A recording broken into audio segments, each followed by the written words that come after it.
Hello and welcome back to Vintage Engines of Derbyshire. We are here with the new engine, and obviously now's the time that everybody in the neighbourhood starts mowing. So sorry if you can hear that. But yeah, this is a Petta PAZ1. I know what it is now. This one is the 2.5 horsepower one. It runs at 1,500 RPM, although I'm going to try and make it run a little slower than that because she's a bit of a Aladdin. Now this one I bought off one of my mates, Twiggy. Well, it was more of a trade, and it's an absolutely lovely engine, runs lovely, just wants slowing down a touch. So yeah, we're going to try and start it up. Well, I'm guaranteed it will start because Twiggy's been looking after her. So all you do, decompressor on the top here, mine's a silver handle, flick that over, make sure the shaft has got a fair bit of oil on it, which mine does. Set the diesel pump to run, because all this here is the governor linkage. That's stop, that's go, but there's also a button on the side of the injector pump. So what I do is I'll give her a few swings to get some diesel into the bore of the engine. It's practically just priming the engine. So 3 swings I reckon. 1, 2, 3. And I heard the injector click 3 times. So now that we're ready to start the engine, give her a few swings and try and get on the governor as fast as I can, because I'm trying to keep noise down to a minimum so that nothing happens here.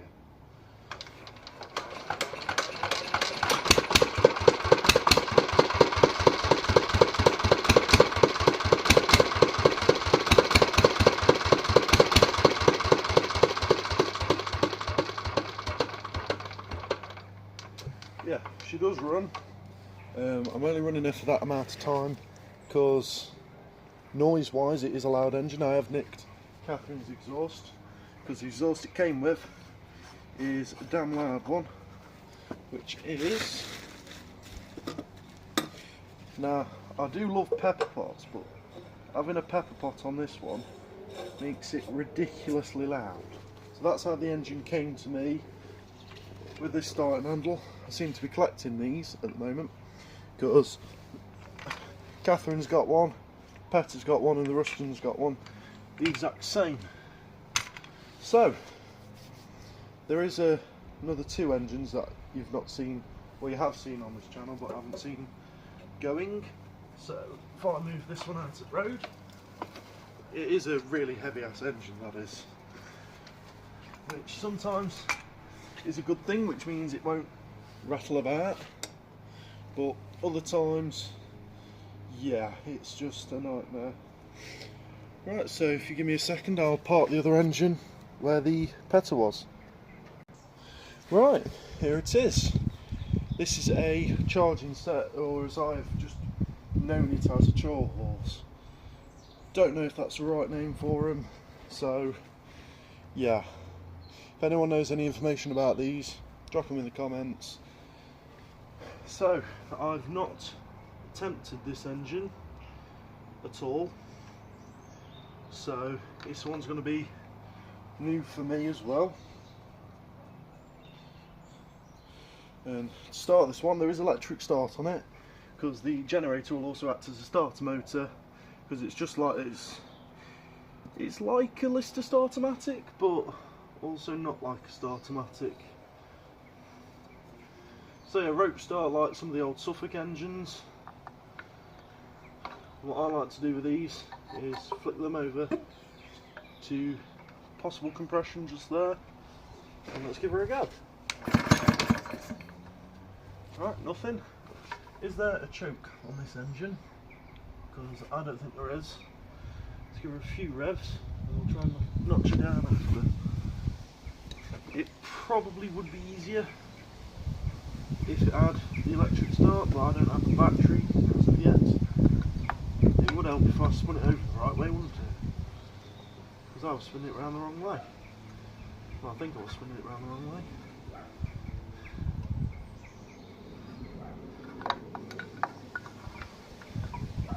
But yeah, as I was saying, I like to pull it over to compression.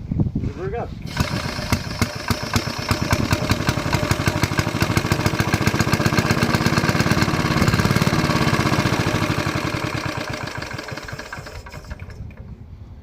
yeah, she does run. I think that box just wants holding up a bit more, or a bit better anyway. So the tiny nut there, should get that undone. Half of my tools are still in the fire engine from when I did one of the rallies up at Stratfold Barn. Right, so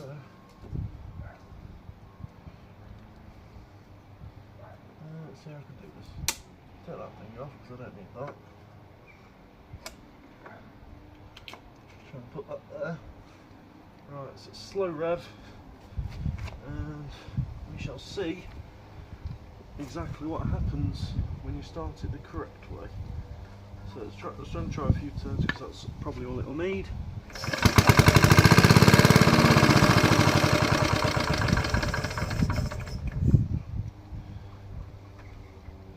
Governor system's a bit stiff. I've noticed that. I assume that's rev setting, so that'll be minimum amount of revs. I think that's your choke. I don't really fully know this engine. I don't know the engine enough to do what's needed to do. So let's wrap her up again. Let's give her a flick over.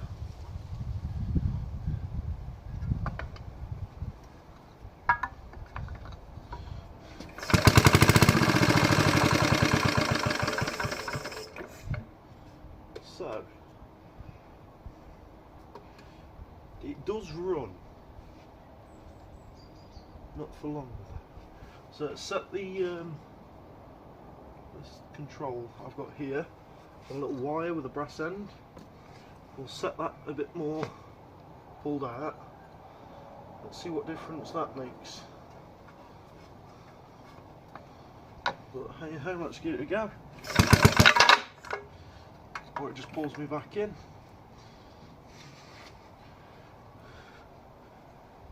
Which is really nice of the engine.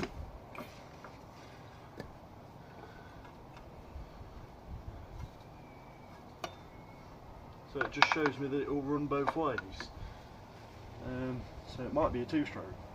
I don't think it is two-stroke though. Alright, let's go.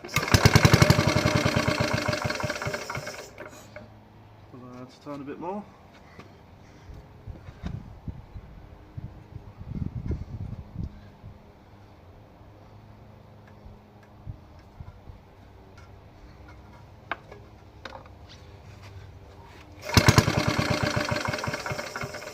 Let's out all the way because that actually might just be a choke.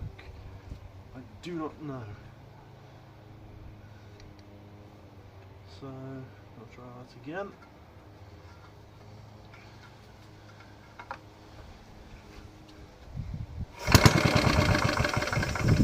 Right, L5 once that time. So let's put that in. Let's see what happens now. Not wrong way, wrapping that.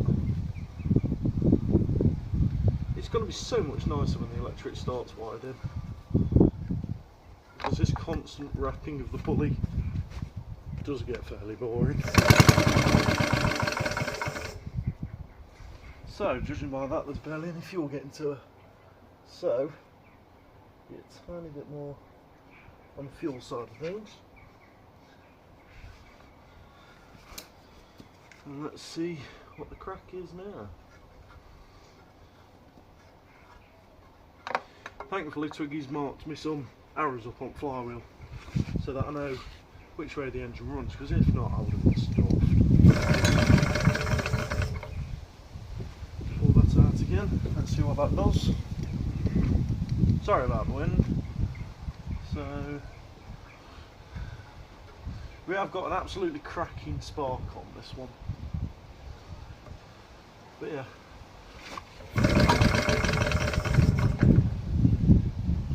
Right, by the looks of things, we've got fuel dripping out the carb, so it's definitely pulling stuff through. Possibly a bit too much, so let's turn the fuel off on the carburetor. And let's give her a go at that, because I might have just flooded the thing. sadly.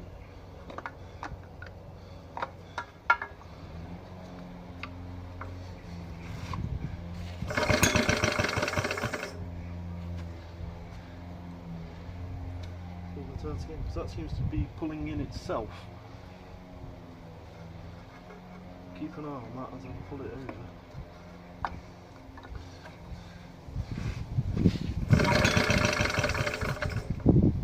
Right, so something is amiss. Right, I reckon check the spark, because 9 times out of 10 that is what it is. Spark plug spanner, is it the right size? Nope. Right, let me pause the camera, I'll get the right size socket for it and then I'll be back. So off camera, I took the plug out, there was a lot of fuel on it, so my guess is it's flooded, and I've checked the spark again on it, brilliant spark, so my guess is she should fire up on this pull. That's my guessing anyway. Go on. Or not. Let's push that in. Let's go again, let's see if I can pull around a bit quicker this time.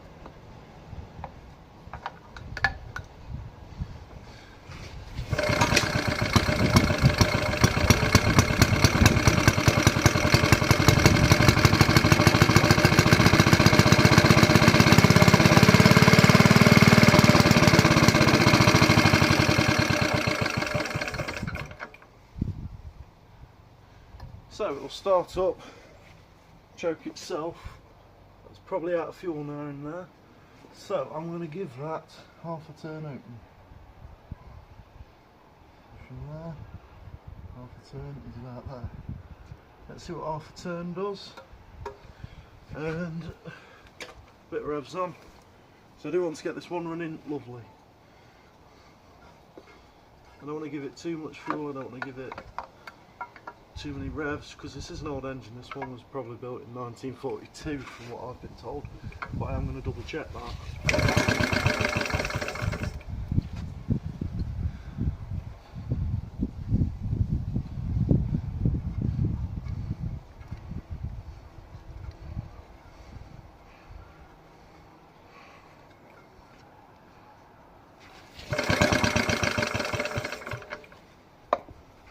So we are getting fuel dripping out the carb,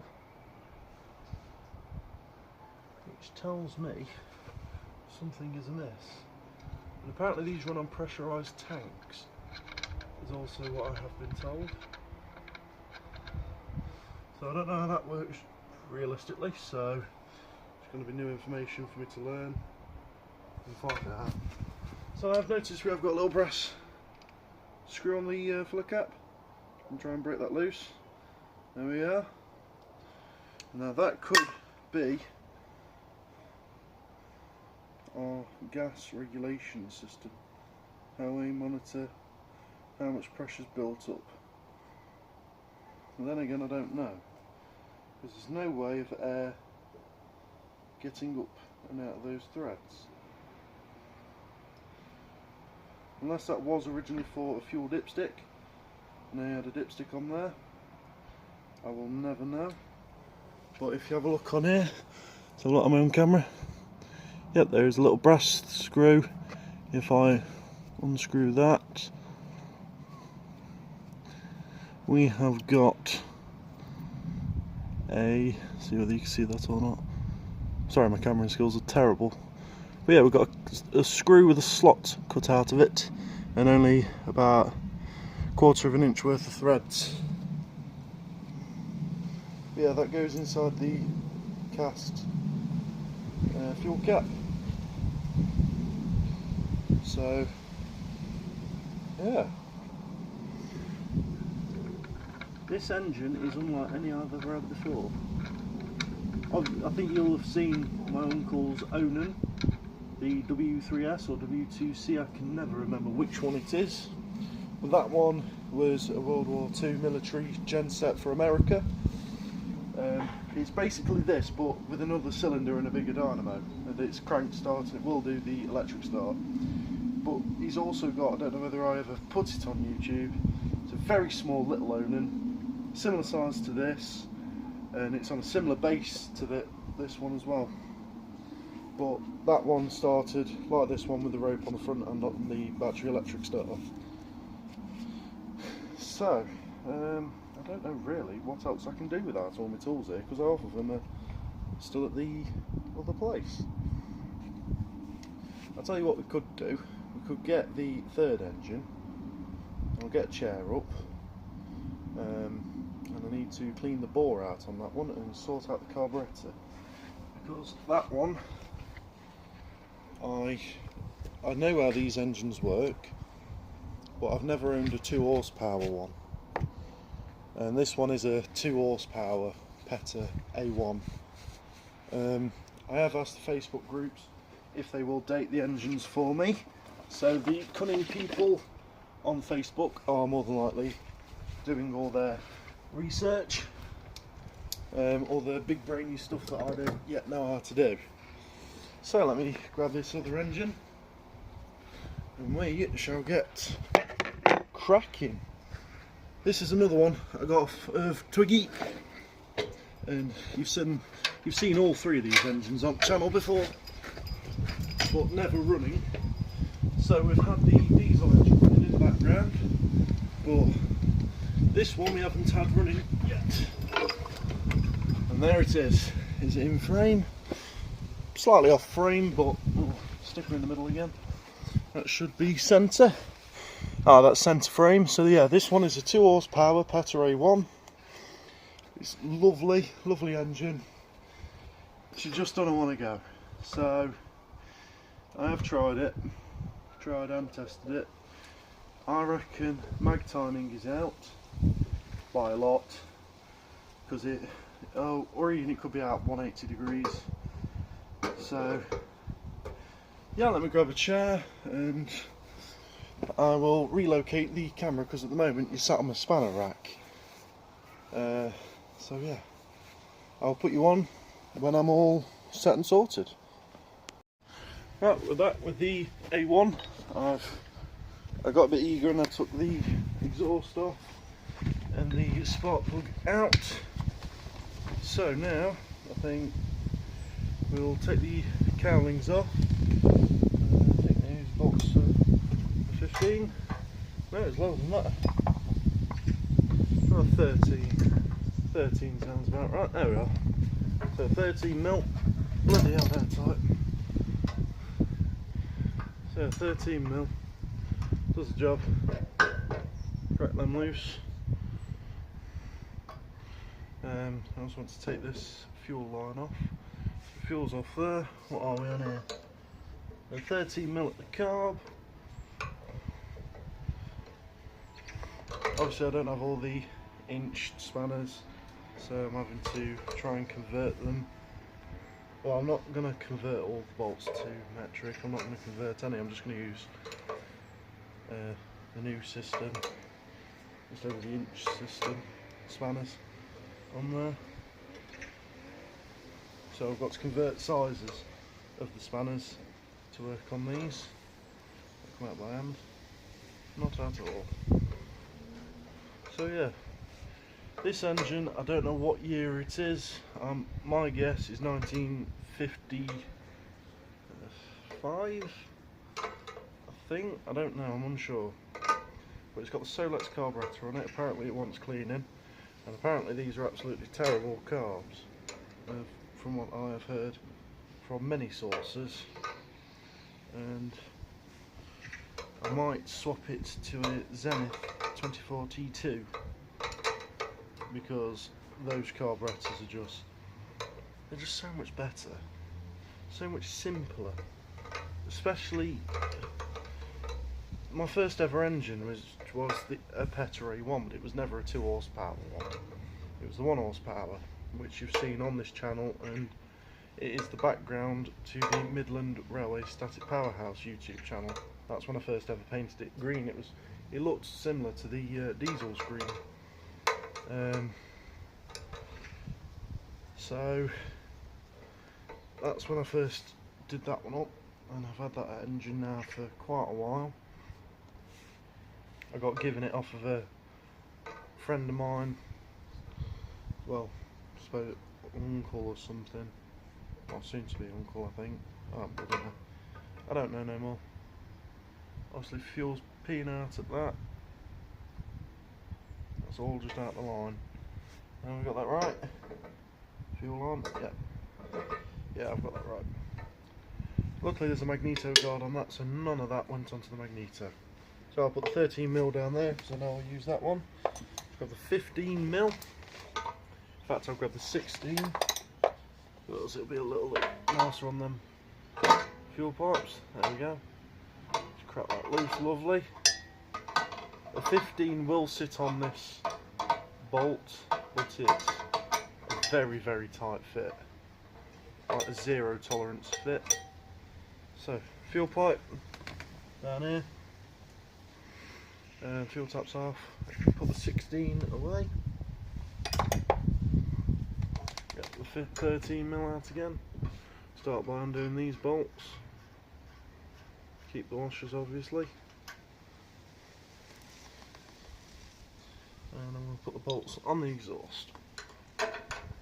Good thing about doing this on YouTube, doing a strip down, is that you can strip it down nice and lovely, and if ever you forget where you put a bolt, go onto the YouTube and watch the video, and then from that you can suss out, where the hell did I put that? I'm not going to bother stripping that down yet until I know the ignition timing is right. There's no marks on the flywheel as I can see.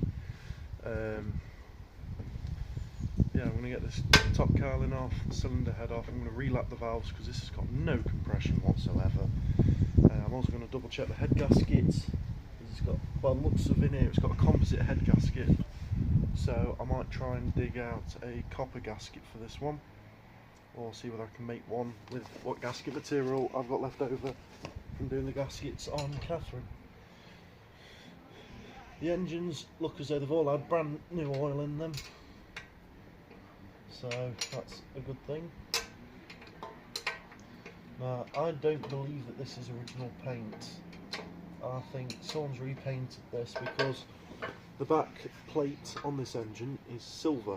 Well, it's silver with green paint still in places. Now, when these left the factory, I've got it on great understanding that them back plates were never painted.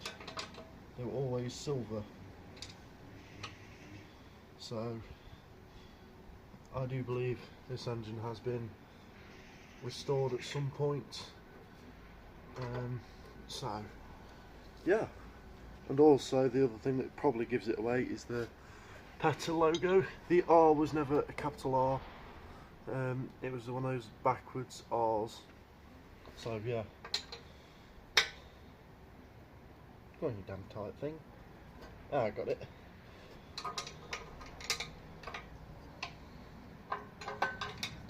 So yeah, it would be nice to see this thing running. This one's possibly one that I might sell on, I don't know yet, because I've already got a PETA.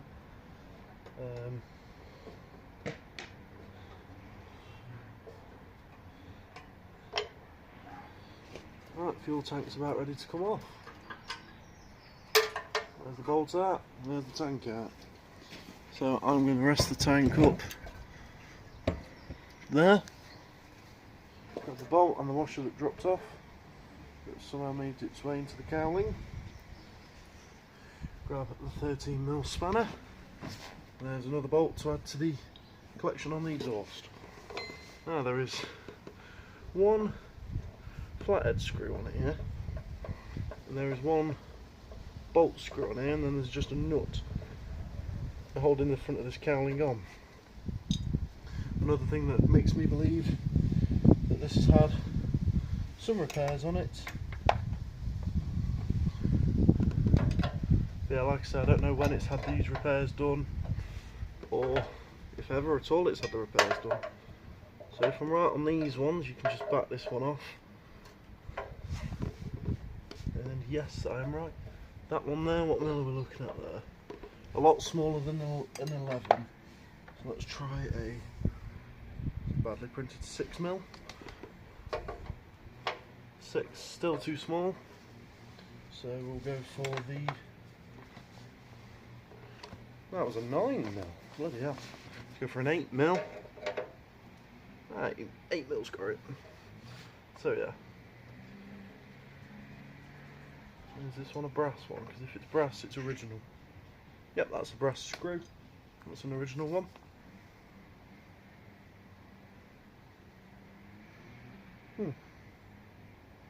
That screw's not on that exhaust anymore, which leads me to believe I need to check YouTube. So, with that out of the way, no, it's still on there, it's just outside. With that out of the way, there should be one more round back. It should just be possibly, is it 13? That's about an 11mm. I put spanners in wrong, didn't I? 12. That one's a 12. That one's the 11mm, so we'll keep that loose. And there's the 11mm. Let's try that. Will the 11mm do it? Oh yeah, 11mm's got it.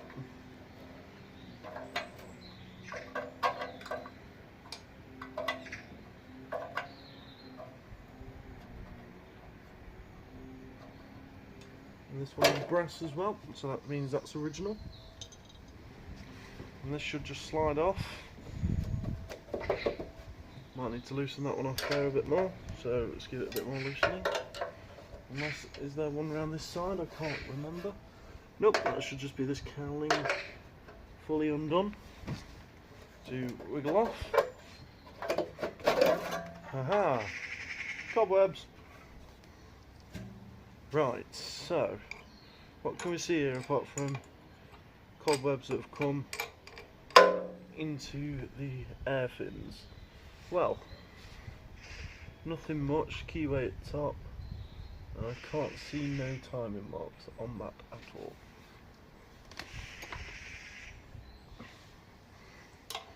Got the 14. I think I can remember using 17s on these. Or is it 15s? Yep, 15mm. Get that fully on there and break them loose just to make sure they all come loose. Still a bit tight on there, that 15 is. 16 might just do it. I'll put it on there. Actually no, I'll put the ring end on it. Ah, 16s have got them. Are they all coming loose? That'll be a yes, to my knowledge, at the moment. Got two more to break. Oh, that's a tight one. There we are. And last one. There we go. Right, so now these should just wind all the way out. Let's hope they all come as the bolts, not with the studs as well.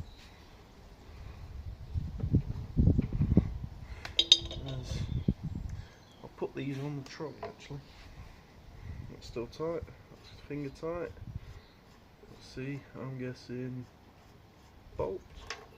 Yep, bolt. This one coming out as just the, not, I was wrong with the other one, it's not bolt, it's nut. This one should just come out as just the nut by the feels of that. Yep. I'm hoping these all come out like that. Because if it does, that means it's going to be a load easier putting the head back on. There we are. Last two from right, there we are. Now I've never looked inside the piston of a 2-horse Petter. Never seen one, never dealt with one. And by the looks of things, this one's coming out as a nut as well. So, there we go. Right. Oh, yep. Oh, we have got a copper gasket. Oh, rookie error, washer's gone. I'll pick them up soon. So, there's the cylinder head. I'm just going to make sure we are still filming because my phone is running out of storage. Oh, bloody hell, we are still filming. The piston looks rather weird. But yeah, I can tell it's a 2-horse because the piston looks bloody massive in that. So, my wire brush is on the Brustons trolley.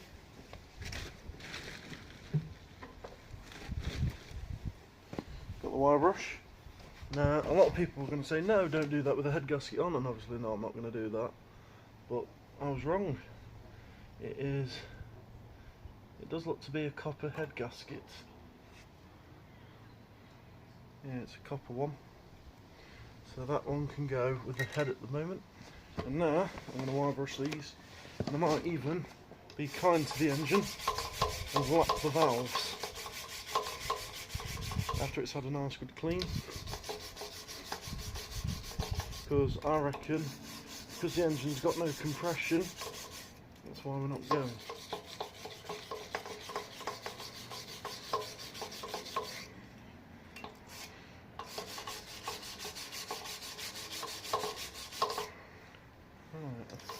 I think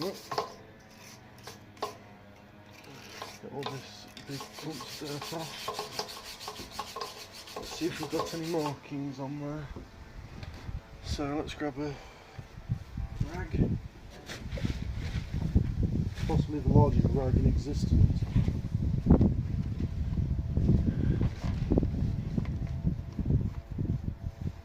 Right, so the pistons come up decent. See if we've got any markings on that piston. So we have got something that says 538-4 P7 IVOT. Don't know what any of that means. So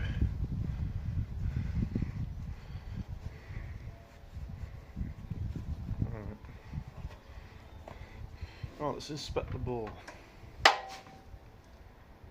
Oh, I've got the HT lead attached to my foot. So I've just had a shock from my foot to my hand. So yeah, we've got a cracker of a spark. So I'm going to spin the engine over backwards now. So the bore looks good. There's no scoring that I can see of. Make sure we are spinning backwards, yeah.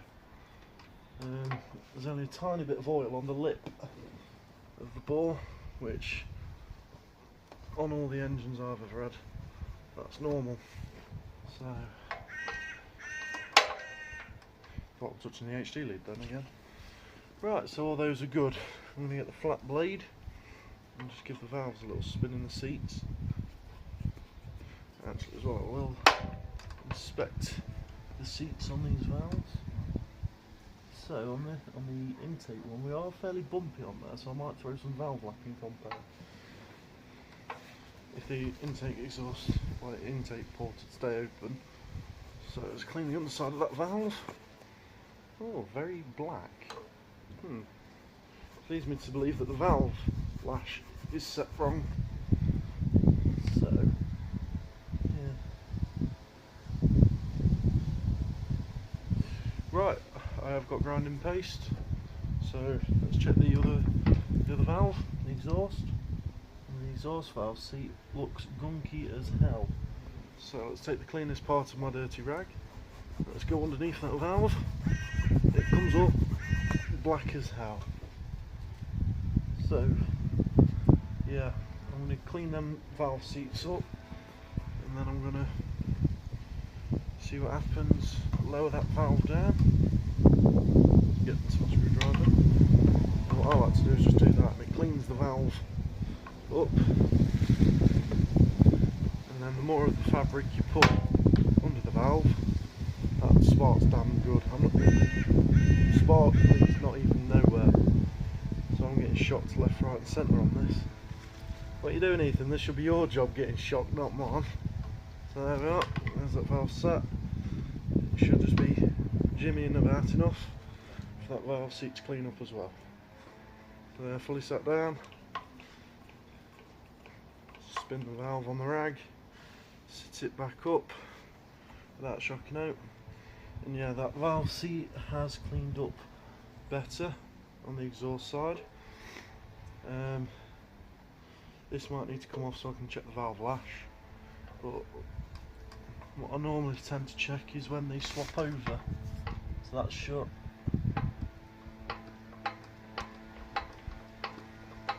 The valve lash might be set too open on them, because I can hear the tap, it's tapping the valves. So yeah, that's going to have to come off, which means I've got a spare split pin up here, so I can de-split this one, which is really nice to know. So take that one out, put it on the exhaust, grab grab the spare pin, put that on the exhaust, detach that, and 13mm should sit on there, and it does. There we are. These ones are normally stupidly tight.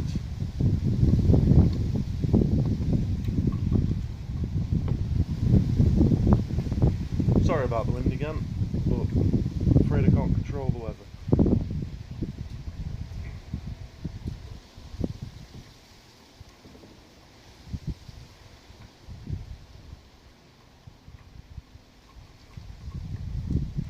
There we are, that's off. And the gasket, oh, we got a copper one on this one, not a composite. So that shows me that that's not been replaced. Alright, let's get to these valves. The valve lash, let's have a look. Normally you're only wanting about the thickness of a normal soft drink can. Fold that, cut a bit of the tin can, well, soft drinks can, fizzy drinks can out, and you should be right. Fold that in half and that should be the valve lash set. Bloody hell, that is set well out on the exhaust. I can fit the whole screwdriver underneath that. So that's going to need to be altered. Well, we've got a have we got a cereal box gasket here? We've got to guess what cereal box you guys been eating. Don't know what that is. Summit of Wales, from the Valley of Wales, with the Welsh dragon and green writing. Don't know whether or not you can see that. That's what that gasket's made out of. Right, let's have a look. Will the 13mm sit in that bottom one? That's a 14. So will the 14 sit on the bottom one? Yep, the 14's the bottom. What are we on the top? Like 12. So let's do that and try and crack them loose. Unless do I need that 12 on the bottom at first to break that one there, loose that gem nut. I think that's what I did need, because that now has just come loose. So now if I can hold that one there, I think, and twist that up, I should just be pulling that up there, in theory. Let's valve wash that there. Still ridiculously far, so should have a pair of more grips somewhere. Just there. I'm going to put some grips on the bottom, because I don't think I've got two 12mm. And then I'm going to set the valve lash right. Unless, can that be held in by 11, that bottom one? There's one of the faces, there's the other face. Possibly held in by an 11. Yeah, it can be held in by an 11, that one can. So come on then, let's get this up.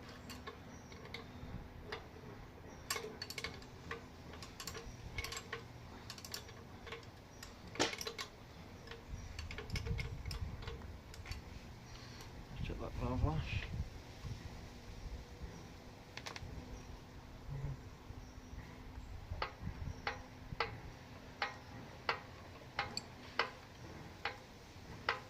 That is sat so much better now. So I'll just get the 11mm back. Always make sure your tools go back where they were. That is probably the top tip for today. That's all the way down so I can spin that valve and the valve tapper. Set that in, set that down. There we go. Right. We are set now. Both valve tappets look lovely. That's probably where we was also going wrong. Whilst I'm under here though, I am going to get the valve lapping compound, lap both of the valves up, and go from there. So yeah, let me go to the compound and I will be back. Right, I'm back with the Chemico, or Chemco, whatever you want to call it, grinding paste. On one side, this side is the coarse paste, so that's to just put a base start on the valve. But because these valves look fairly smooth, I'm going to be using the fine end and a flat blade screwdriver. So what you want to do is lift the valve up you want to grind, get a decent amount, place it under your valve, make sure it's on that valve seat. What I do is I lower the valve just so the paste is just touching the seat, and I like to rub some of that paste all the way along that seat, and there we are.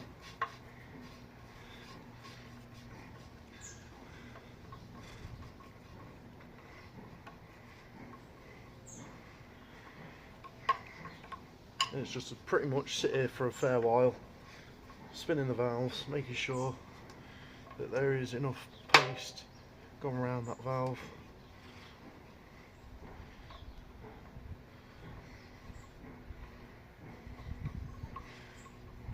And putting you a new seat on there, which this one looks to be putting on a lovely seat, by the looks of things anyway.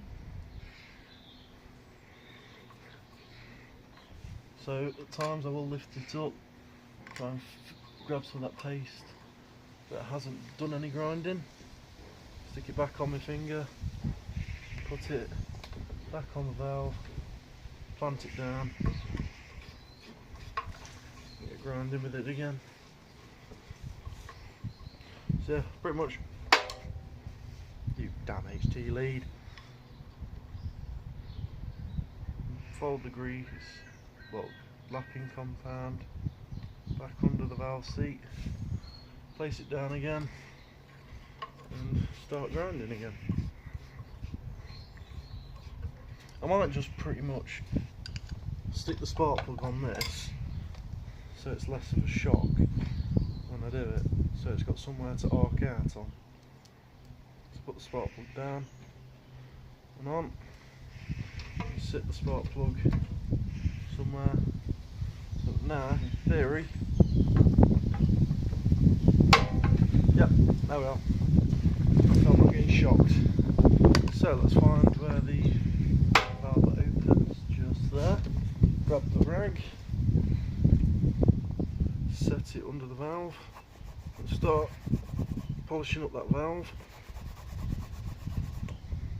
Check the seat where the seat's been grinded. I reckon we have got a decent seal on that now. Same for the other side, so clean the other side of the valve seats. And once I'm down here, I can check the valve guides, and they all look good. So if I run that all the way around, set the valve down just a touch, just enough so that I can spin the whole rag around the seats and all. So let's have a look here. Alright, that's loads better. We actually have somewhat of a seat now for the valve to sit on. I might put some coarse on that and go with a bit of coarse, because I ain't the best pleased realistically with that. So get some coarse paste, put that underneath the valve, a bit more under there, spread that around the valve, set the valve down, put some more paste in there, start off light work, tiny bit more work on that, oh too much, right, that's better. I might just actually stick a spanner on end there and just literally do this.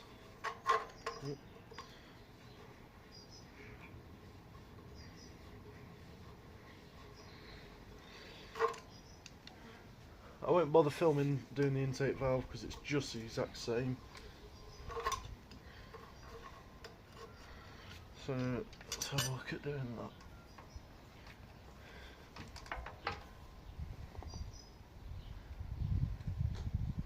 Well, that course has brought up a hell of a lot better.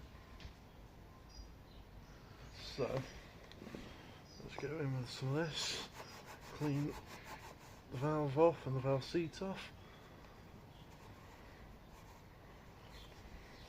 Make sure none of this goes down the bore if ever you try this, because if it goes down the bore you want to clean that up as soon as you possibly can, because having grinding paste down a bore of an engine will only give you problem after problem after problem.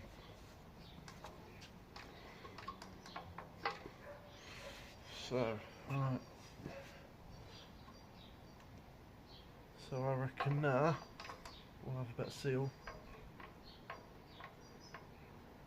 Better seal on that one.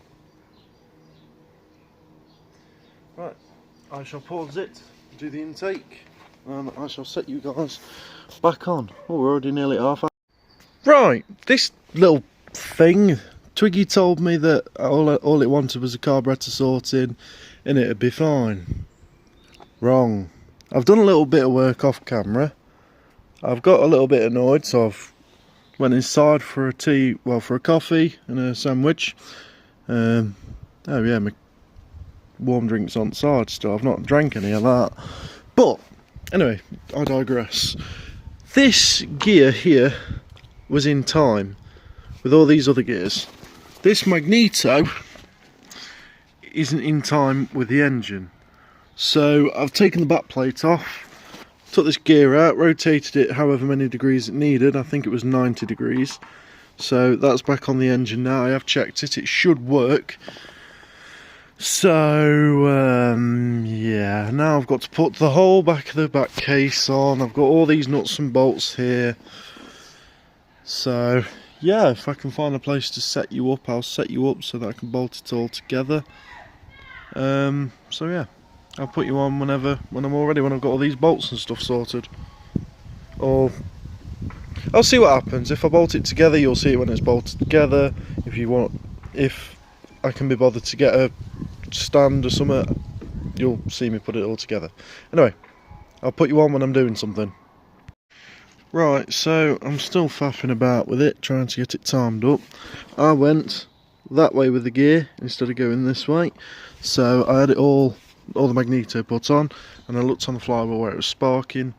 It didn't spark. So yeah, well, it didn't spark in the right place on the flywheel. I have found flywheel marks, I've found top dead centre, and I found 2 punch marks on it. So I reckon one of those is the advance, one of them is the actual spark. So I think I've got this in the right place now at the moment. There are timing marks on this, but these timing marks don't actually match up with what the magneto's doing. So yeah. Right, I've got to figure out now how things go. Anyway, I'll put you back on when it's all together. So after I've had about an hour's worth of messing around on it, trying to get the timing set just right. At one point I was altering the gear the complete wrong way, the other I was altering it far too much the correct way. Now I've got it. Now it's firing right according to the flywheel. So I think all that's left for me to do now is to build it back up. So yeah, I'll teach you a few handy tips along the way, well, as best as I can anyway, when you're building one of these up. So step number 1 in my eyes would be rear gasket. It's got to get roughly right if it was on the correct way. Yeah, there we are. So this rear gasket stops any oil leaking out the crankcase. So that one's sitting somehow locking in there really. It's almost as though the back panel should have locator pins, which is another thing I should touch up on. The back panel on all the A1s, to my knowledge, have got locator pins. Now what they are 2 little pins, I'll show you. They are 2 identical pins that look like that, no threads, and they've got a tiny little ridge where they stick out. Now they will go, there's a middle bolt there, There's a middle bolt on the base. Now that's where a locator is. Don't worry if it's not coming out. I just normally get a pair of vice grips, wiggle it backwards and forth whilst slowly applying pressure to pull it out. So yeah, as I say, one of them goes there, and the other one sits. Is it that one? No, it's that one there. So yeah, you've got the 2 locator pins there. Now, the other thing for when I put the crankcase on, this little thing here, I've seen many times where people will try and put one of these back together and they get that part there wrong. So what I like to do is I like to put the pin out, pull the pin out and try and get it as central as I can, either with a pair of pliers or a pair of vice grips like I'm doing. So move it to the centre, there we are, and move both of the governor weights out and try and lift it up as level as I can. Right, now if I grab a single locator pin and the gasket, place it on the back here, I thread the locator pin, well, push the locator pin through the crank case cover, and then I slowly but steadily, oh, I've knocked that loose, I've got to align that just right. And if it's not aligned, it won't go in and the engine will not govern itself, which it's really hard to get it lined up and bang on. So that's why I'm using the locator pins to do the gasket and my eyes to try and do this pin that's in the middle. So as you can see, I've put both locator pins in to keep the gasket on. So now all I've got to do is line that up really gently, set it on, and all you do to check is you turn the engine. Oh yeah, the pin's just come out there. That means one of the weights have dropped and has pushed that pin out. So what I'll do, get a tiny little tapping hammer, and just lightly tap the pins till this seats. You'll hear a noise change. There you are. Once they've seated, there's the noise change, and we can get to bolting the back of the crankcase back on, which are just a mix of bolts that go all the way around the outer edge. Now, to my knowledge, there should be 1, 2, 3, 5, 6, 7, 8, 9. 9 of them if I haven't miscounted. So, yeah. And these, if you're working with millimetre spanners, is a 14mm. It is a bit of a loose fit, but it gets the job done. So go around with your 14mm and get all these bolts in place. Now these bolts here are absolutely renowned for rounding off in the holes. So the ones that I feel are slipping, I go very, very lightly on them. And very, very gently with them, because I do not want them stripping off at all whatsoever.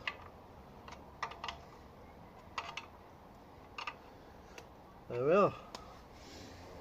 Right, now I've got this bolt here to do. I'll put the top and I'll put it through that way, so that's where all the nuts are.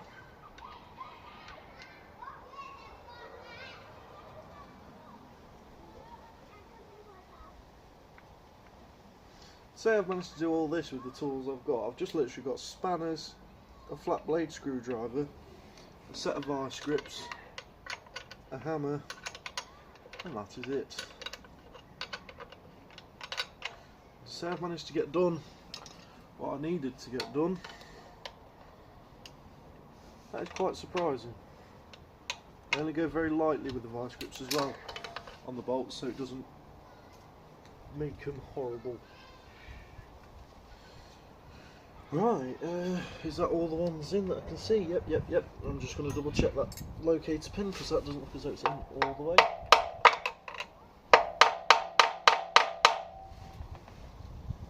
It's not in all the way, but it's making that metal on metal noise. So yeah, what's next?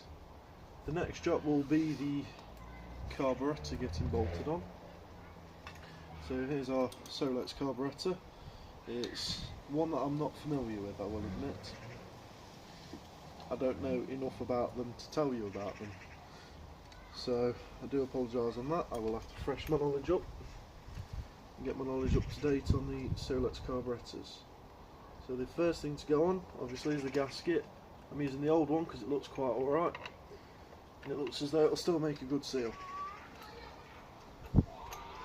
And there's only one bolt holding in this entirety of the manifold, which has also been an absolute nightmare to put in. Nothing is ever simple on these engines. That is something that I can absolutely guarantee.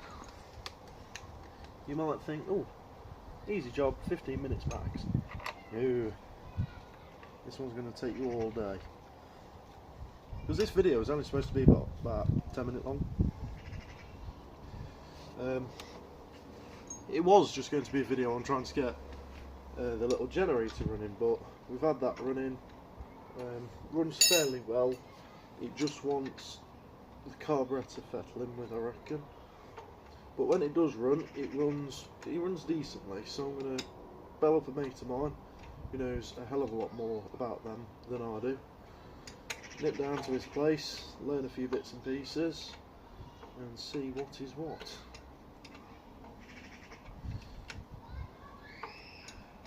So there is the carburettor on. I don't like doing this one too tight because it's an absolute nightmare to put back on. Right, there we are, that's on. Next one is going to be this pin, and I like to put it in the furthest hole so that the governor doesn't have much of an effect on it as it would do normally. And the spring, the further up you put it, if I'm right, the less effect it'll have, so it'll force the governor to slow it down more, a lot quicker and a lot easier.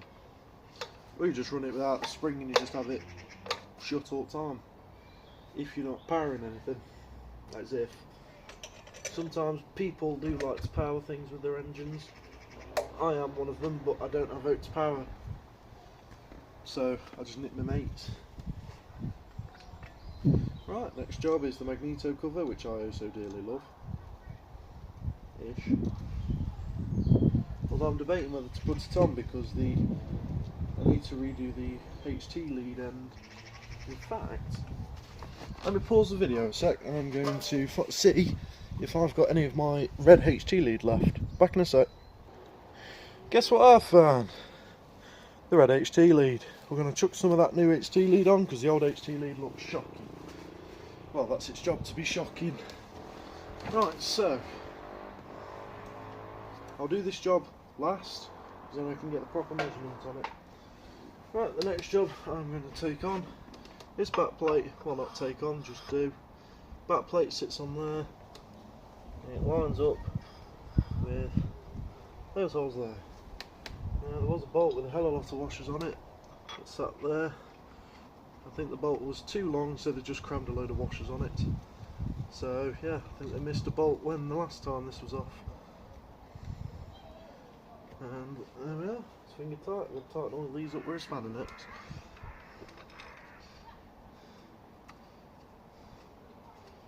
There we are, finger tight. Next.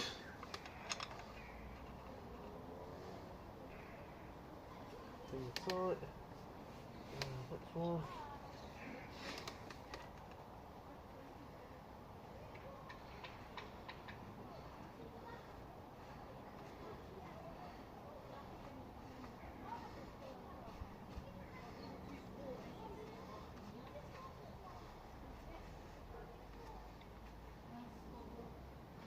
I don't think that one's going in well enough, if I'm honest with you. Roll down. These ones are always silly buggers. There, that's going in now, I think.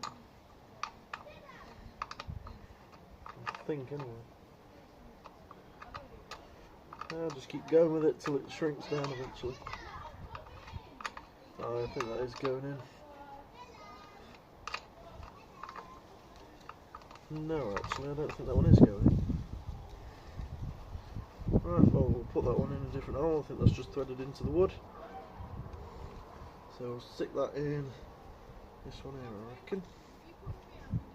Little thread in.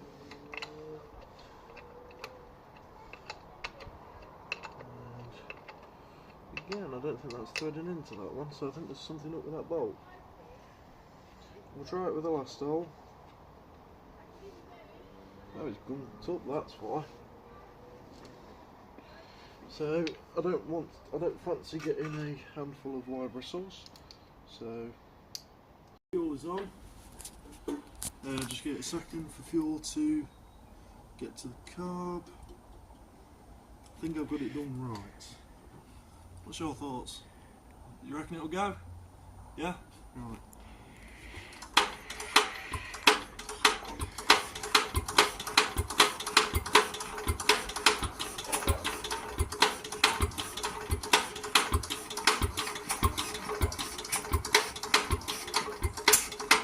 Firing.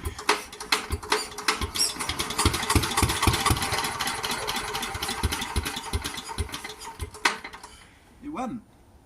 Right, that's all I'm going to do for today anyway, because the girlfriend wants me in for a shower because I'm filthy. Is that right? Yeah, right. Anyway, thanks for watching. Currently you're on the girlfriend's phone. She's looking embarrassed as hell watching me do this. My phone died halfway through, that's why you'll get like a cut, so I do apologise for that. But yeah, hope you enjoy and I'll see you on the next one. Bye for now.